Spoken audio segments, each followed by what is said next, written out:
So we did this for the assassins of the series not too long ago, and it was sort of difficult because most assassins in this series are meant to be the heroes of the story. So there were few that committed morally questionable or evil acts. However, with the Templars, that's a bit of a different story since they're often painted in a villainized light. And there's quite a few psychopaths from this order throughout the games. As always, I'll be focusing on the big Templars, those that were proper antagonists in their respective games, and of course in Shay's case, a protagonist. Also, real quick, I feel like this should be fairly obvious, but this may contain spoilers for some of the Templars and stories from different games. The video is in chapters based on each character I talk about, so if you don't want something spoiled from a specific game you haven't played yet, then just skip past that chapter. Alright, without further ado, let's determine the most despicable, evil human beings among these differing Templars. Starting off with Crawford Starrick. Starrick may actually have a decent argument for the most evil Templar, simply because his character is constructed to be evil. He wants to control London and make it into a paradise. Kind of reminds me of Anton Castillo from Far Cry 6 in that sense. I guess by controlling everything, he figured he could make things better. He has control of this massive business empire, so he was able to pull a lot of strings from the shadows and gain control of London. The guy sort of reminds me of a cartoon villain, even his character design looks like one with the twirly mustache, and he was mainly just supposed to be the big bad guy with vague motivations for Evie and Jacob to come together to take down. His character was written to be evil, so he actually has a pretty good case here. Germain from Unity, on the other hand, was called to by a higher purpose. He believed he was carrying on Jacques de Molay's ambitions and wanted to restore the Templar order to what it was, not the peace-abiding order it had become under Francois de la Serre. Germain can still be considered evil for the acts he committed, but in his mind, it was all for a higher purpose. He thought he was the hero of the story, essentially. He's no saint, that's for sure, but compared to some of the other Templars from this series, I'd hardly consider him the most evil.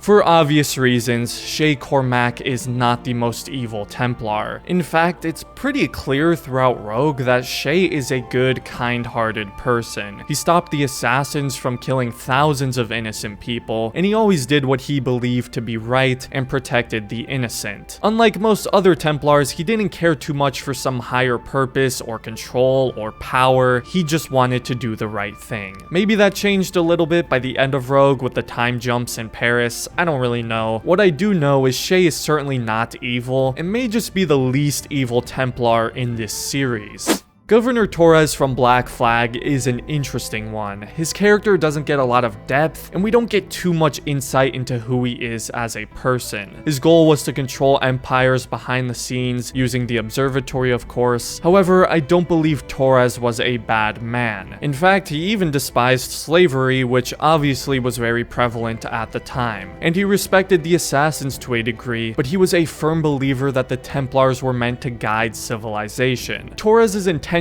were noble, it's just his methods that may be more questionable, but I don't believe he was evil. Haytham Kenway is one of the most unique characters in this series, having strong ties to both the Assassins and Templars. And generally, I think a lot of people sided with Haytham over Connor in Assassin's Creed 3. A lot of what he said made tons of sense, and he brought a level of understanding and rationality to the Templars that we hadn't really seen before. He's another character who followed firmly in his beliefs and what he thought was right. Sure, he may have been a little more ruthless when compared to someone like Shay, and certainly wasn't Father of the Year, but I certainly wouldn't consider him evil. And despite his words saying otherwise, he still clearly cared for his son Connor, spared his life on multiple occasions, and when one of them had to die, he chose to let Connor kill him.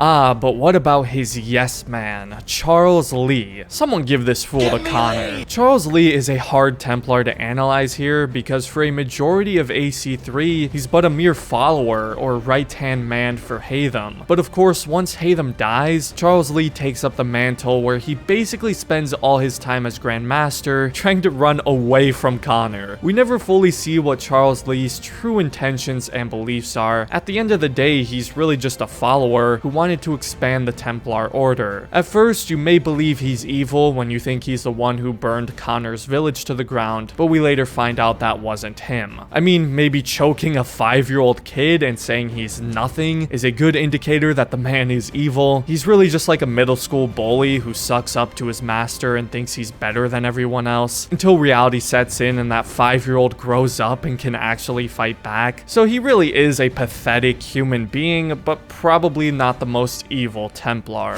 Ahmet is easily one of the most forgettable Templar antagonists for me. This man thought he could take on Ezio. What a joke. Ahmet wanted to be heralded as a hero so much that he tried to have his own nephew kidnapped. Pretty evil guy, but sorry man, I don't think you did quite enough to be crowned the most evil.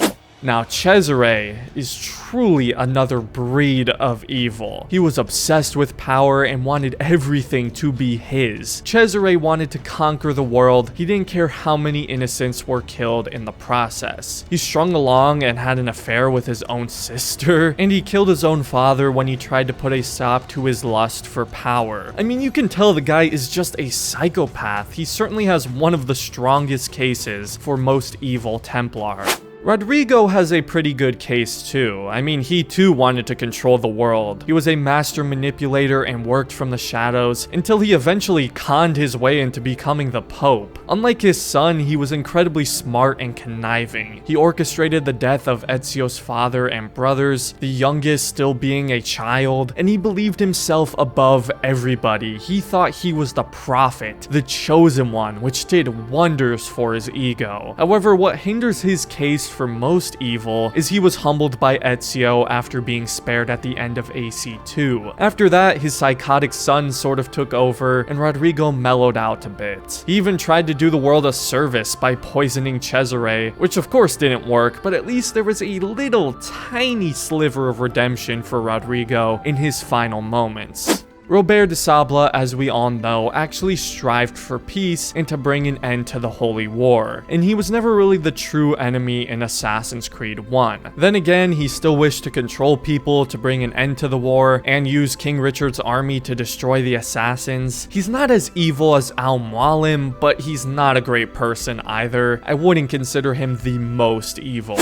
So ultimately, for me, it comes down to two Templars. Ironically, father and son, Cesare and Rodrigo Borgia. They both committed their fair share of evil acts throughout AC2 and Brotherhood, but I'm gonna have to say the most evil is Cesare. Simply because while Rodrigo was quite a monster in AC2, he was humbled by Ezio, and I think he became the lesser of two evils with Cesare. Cesare's plans didn't even fly with Rodrigo. I also think while yes, Rodrigo was certainly evil, he didn't seem as crazy and narcissistic as Cesare. So Cesare, congrats I guess. You're the most evil Templar. As always, this is my opinion, so feel free to leave down in the comments who you think the most evil Templar is and why. And if you have any suggestions about what video you'd like to see me do next in the series, I'd love to hear it. If you enjoyed the video, I'd appreciate it if you left a like and considered subscribing to the channel if you're new. Special thanks to my members for supporting me.